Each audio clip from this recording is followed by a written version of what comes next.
this panel is about publishing in the digital era.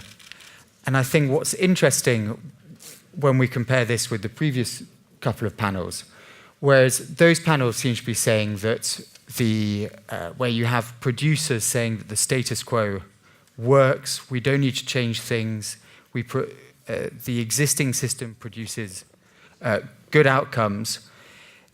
I think that changes in the publishing industry, where the concern coming from the publishing industry generally is that the status quo with the internet, with the disruptive forces that the internet's brought, does not work. We need change, we need regulatory intervention to protect existing industries, to help existing industries. And so I think I'd like to ask Pierre Dutilleux, who's the president of the the president of the Federation of European Publishers. Do you think that there's a problem at the moment with the situation in Europe that requires politicians and regulators to intervene? Not at all. No.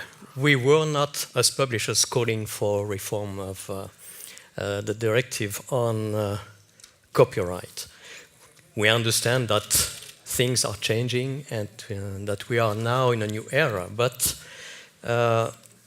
we year after year implemented a system which work, and we did not need to change dramatically the directive. But of course, we take this opportunity to make some changes. Cross-border and territoriality, for example, are not issues for us. We discuss languages, and languages are much more important to us than the borders themselves. The key point in our industry, which resists quite well in the economical situation, we represent 24 billion euros revenue, more than 300,000 people working for us. And we work in 26 different languages in Europe.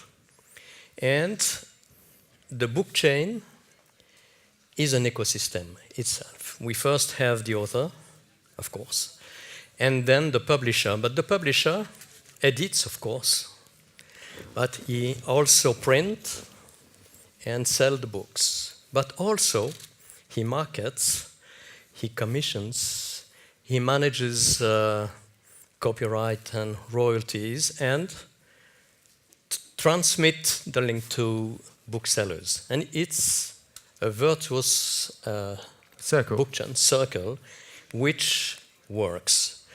We have some cross-border issues, of course, very small.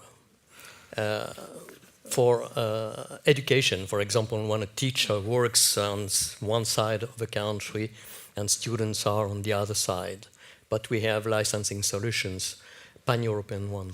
But if as I understand right, publishers have felt that the move to the transition to ebook market has been difficult. No. Piracy or alleged piracy problems on the internet. The key point is content. So whatever we publish, we need to work on the contents. Whatever the platform is, we are totally platform agnostic. The book can be printed or can be digitized. It's the same for us, but not at 100%. The digital books represent 5%, between 5 and 6% of the total revenue in Europe. So 18% in UK, it's much more, probably due to the network of bookshops, which is maybe not so much important as in other countries. But as an average, 5 to 6%. And e-commerce, which is different, but e-commerce represents 12%, which is important. We had first to develop the contents.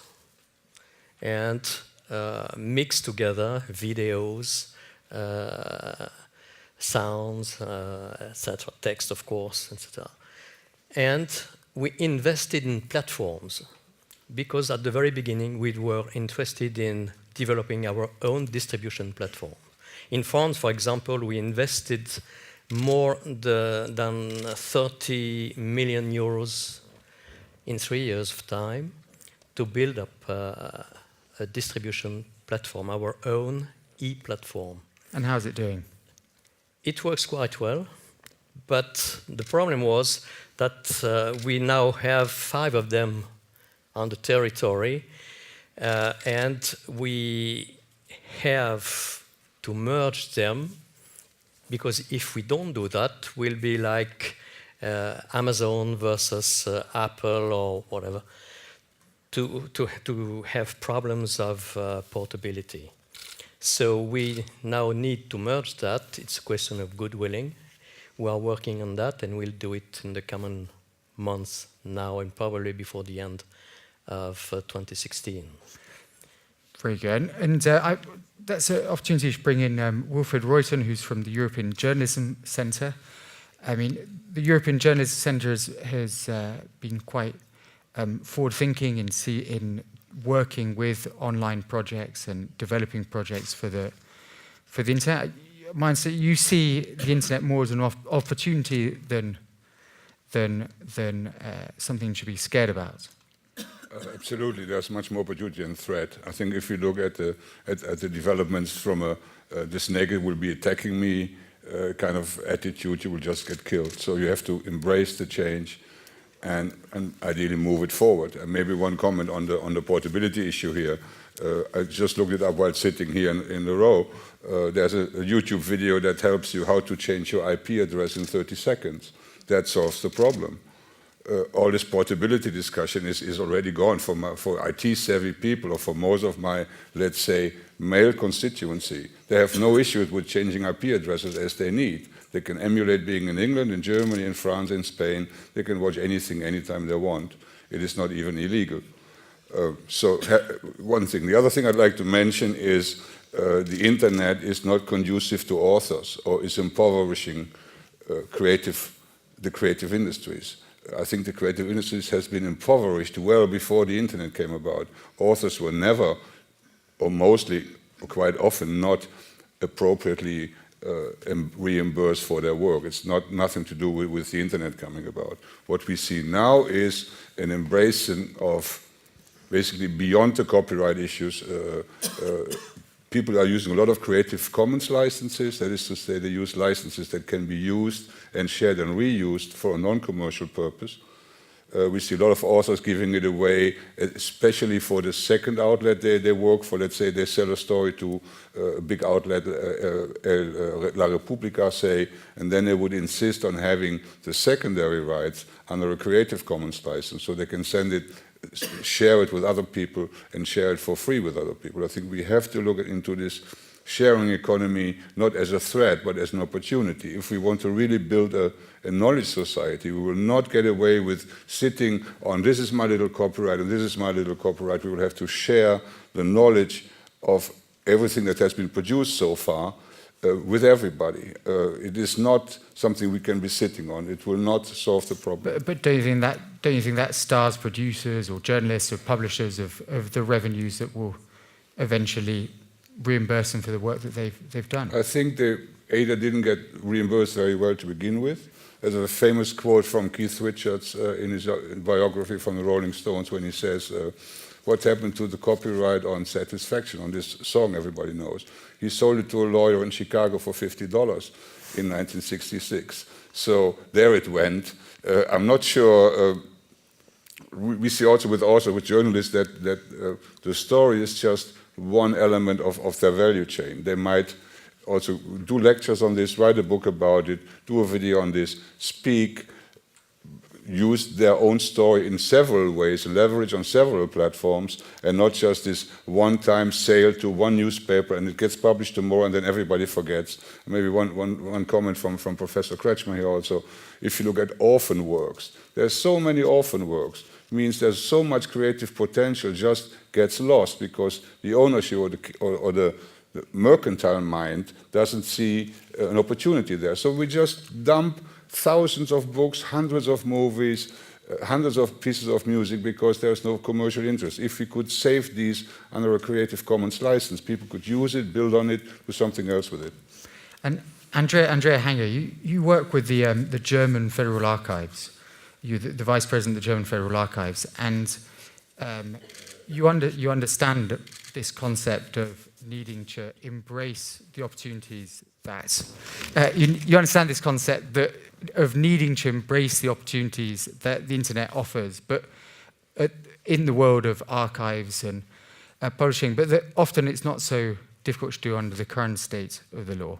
Yes, that's true. Okay, archives and other cultural institutions are not publishers, but we want to, well, like to publish our content, and that's not the production of the today's production, cultural production, but it's a production of the past. And sharing is the right keyword there, but we are not able to do this because of all these not cleared copyright questions, orphan works.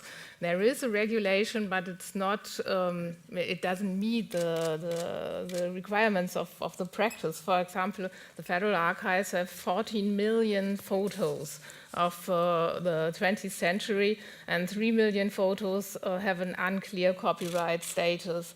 And it's not possible for us to put them online, and it's absolutely, but it's relevant for cultural institutions to put the content online. If I can cite the mission of Europeana, which is the European portal for cultural heritage institutions, the goal is to build on Europe's rich heritage and make it easier for people to use, whether for work, for learning, or just for fun. That's a great mission, but it's really difficult to achieve, especially for the 20th century. And at the moment, many cultural institutions get money to digitize their content, but they cannot choose the most relevant content because most people are interested in the 20th century, but there are the biggest problems, so they get back into the Middle Ages or the 19th century. That's nice. But I think there would be big interest and also big value if we would be allowed to put online the orphan works without having to deal afterwards with damages and so on, which cannot be a risk which cannot be taken by cultural institutions. Right, which have a chilling effect on the desire to make these things available. I'm just going to see whether there's any. Are there any questions from the floor for our panelists? Is there any?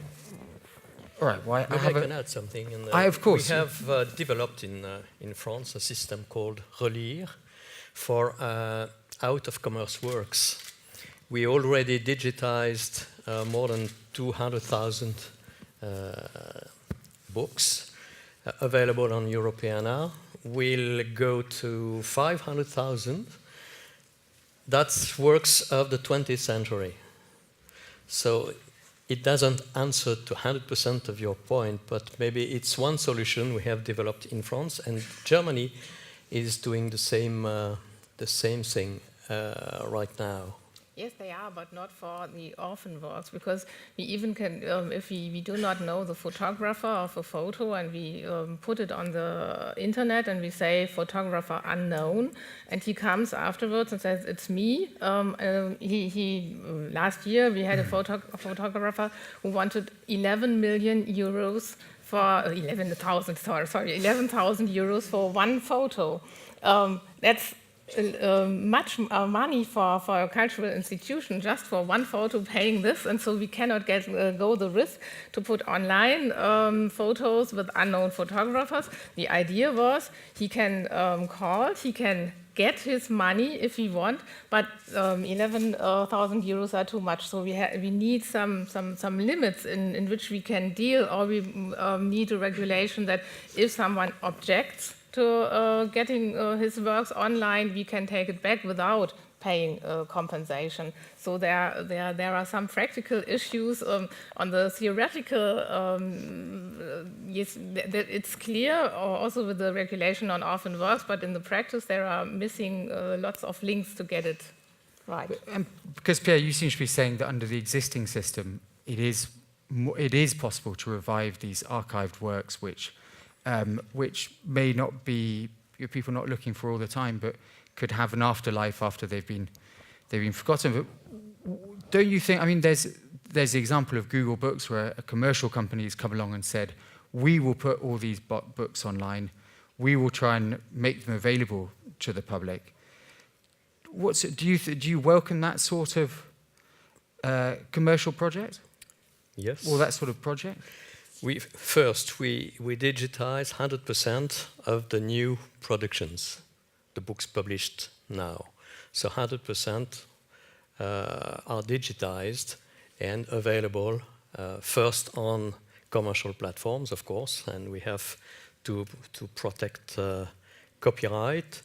In this area, we prefer contracts and not constraints. And we try to fight against exceptions to copyright. Exceptions which are proposed by the Commission on libraries, on education, on text and data mining. We, of course, are in favor of the easiest access as possible for readers to the production, to the books. But we do think that we need to pay back the investment made first by the publisher. The publisher is the first one to invest €1 in the book chain at the very beginning of the process. He pays an advance to the author to make him available to write quietly his or her book, and then the book chain rolls. Then, regarding orphan works, we have developed a database called Arrow. It's a European one, which has to be enriched, of course, but which is already very helpful in giving opportunity for people to get access to all these orphan archives or books or whatever. You mentioned that you had the idea to publish your contents. Are you talking about books or just articles, items, or whatever? Books, this is for libraries, for archives, it's more photos than sometimes private letters. And with photos, you've got the problem that we, for example, for the Second World War, we've got 30 photos of a German tank, a French tank, a Soviet tank. How would you describe the differences? I've looked it up in our photo collection, and sometimes we have 40 photographers for 50 photos. How would you describe in the database the differences, and who should do it? Because we are only very small institutions, and if we want to really digitize and to really give access to our broad collections, we can't examine every single photo, to look up every single possible photographer or author or journalist.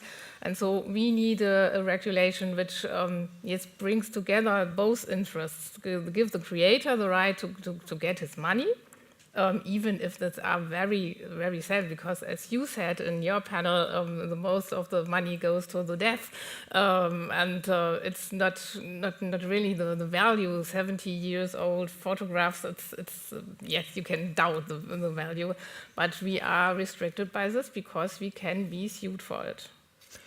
I just at that point, I'd like to check if we have any questions now from the floor. It may well be the last chance. Yes, the gentleman in the front. You're not normally so polite, Nick, but I appreciate it on this occasion. Could I just ask the panel for their views on ancillary copyright that's been floated around, that Mr. Oettinger is toying with the idea whether ancillary copyright is a sensible way to address some of the problems for the publishing and content industry? So this would be the idea that where snippets or where small parts of a website are used, that should incur a sort of fee the website owner, and it principally comes up in the context of Google News. Wilfred? I don't see that at all. It should be free. The snippets will not infringe on copyright. Also, what you see is always the same snippets. So what is the real creation there? If you look at Google News, most newspapers use news via copy. So the lead sentence is usually always the same. It's rather embarrassing for the publishing industry, actually, to see that how similar it is. And maybe a more general remark on the regulation. I find it very interesting about you waiting or trying to see how you use, can you use the photo or whatever. I think it would be always easier to hope for forgiveness than asking for permission, especially in political environments. That's usually the much quicker way to make progress instead of waiting for the last hair of somebody maybe raising his finger and say, I get 5,000 euros here too. And maybe closer to home, isn't it ironic that the Berlaymont building, the copyright is not with the Commission. You cannot use photos of the Berlaymont building because it's owned by the Belgian Chambers of Architects, I believe. So there's a lot of things to be done. And maybe, if you allow me one final remark on this, I think we look to politicians to shape the future, which they don't on this topic. They're running behind. It is always moving much faster. The internet is moving so fast, and the disruption is not just a one-time disruption, continues to be disrupting businesses. And the regulation is kind of 5 years behind this, and we should not leave it to lawyers, we maybe should not leave it to politicians, because it's rather complicated. And if you look at platform regulation, if you look at the work from Professor Tirol here, who's from Toulouse, who's been doing substantial work on this, it's rather complex, and it has well passed beyond, we are these creative industries people. Platform regulation is about car industry, power grid sharing, regulation that has nothing to do with what we think should be regulated here, but this is well in the mainstream industry regulation, and Oettinger being from Baden-Württemberg is not by coincidence that he, I think, is regulating on creative industries, because I think the real elephant in the room is what happens to the car industries, what happens to the power generators, how will that be regulated, and we're just small fish in that barrel there. Very, very good.